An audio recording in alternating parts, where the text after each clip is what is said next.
MLS teams suffer that stretch of the season about this time in June and July where the form dips. Columbus hope that they're getting out of that dip.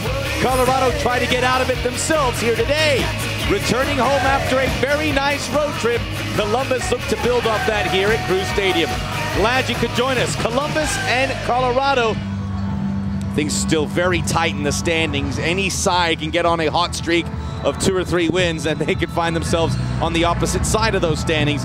Colorado a prime example of that. Columbus in gold going right to left. Stroeni, clearly central midfield has become a team strength for Colorado, and Mastroeni, who plays there, moves to the defense, opening the door for LaBroca, who fires that from 30 yards out. And that's positive. That's what you want. Mixing up the range of shots, of penetrations as you're getting forward. It's just a quick turn. Kept in by O'Rourke. Esqueloto into space. Rogers holds his run, gets back on side. Plenty of time for the cross. Off the right foot!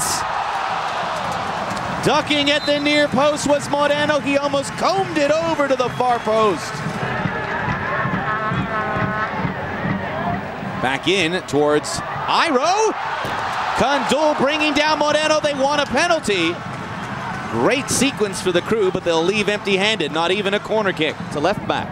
Cook to Clark. Couple nice moves, leaves it for Di Raimondo.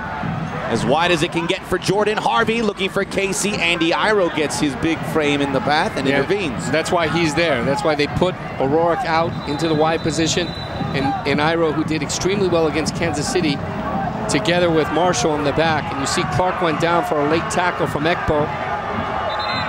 Times in the past few weeks, but that was all good, and the training staff was really tight-lipped. They didn't want to give much away, so I don't think it's actually an ankle. Speculation right now, but I think it's actually a left knee right now that was bothering him. Max? Thank you, Mark. Ekbo's offside. He withdrew there. Was a passive runner. Rogers!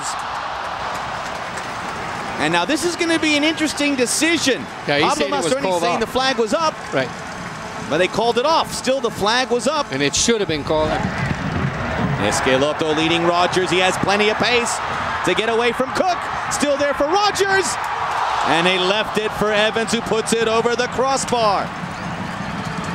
The field, because they're giving him the space and putting more pressure on Barros Esqueloto. So he's going to be fundamental in pushing the attack. Good ball. Ekbo to Moreno. Moreno hesitates. Brings it back. Does he get a penalty? Yes! Penalty! Penalty! Awarded by Baldomero Toledo. Wonderful work by Moreno. Firstly, for staying on side. Secondly, for eluding not one, but 2 defenders. Esqueloto, he scored from the penalty spot last week against the Galaxy here at home. Well, this is where Kandul can come up big. Guillermo Kandul didn't even move. His 3rd of the season. And more importantly, in the second half, gives the Crew a 1-0 advantage. Kandul was still in Dakar, Senegal, aggressively. This certainly has the signs that he's attempting it. LaBroca, tied it! Nick LaBroca from outside the 18, assisted by Casey. It's 1-1. Our account is open. And this is an excellent build out from Colorado. You see in the transition, they relay to the left side. Look at the explosive movement right here. He's able to separate himself, pick up his head. LaBroca's first touch is all the difference. Skills here from Ekbo. Pins the ears back. Ekbo right through the Rapids defense. Yes! Emmanuel Ekbo, and only Emmanuel Ekbo, responsible for giving Columbus the lead right back. 70th minute, 2-1 Crew. Well, he's arrived, huh? He's arrived. I would say so. And now he's made his move. This is it. This is what Ziggy Schmidt. But Clark with a good mobility, turns. Great strike, keeps it low. He got the skip of the grass, but Hesmer with an incredible reaction. He had the big save in the first half. Right at the end, that could have been in the corner. He got a hand on it, hit the post,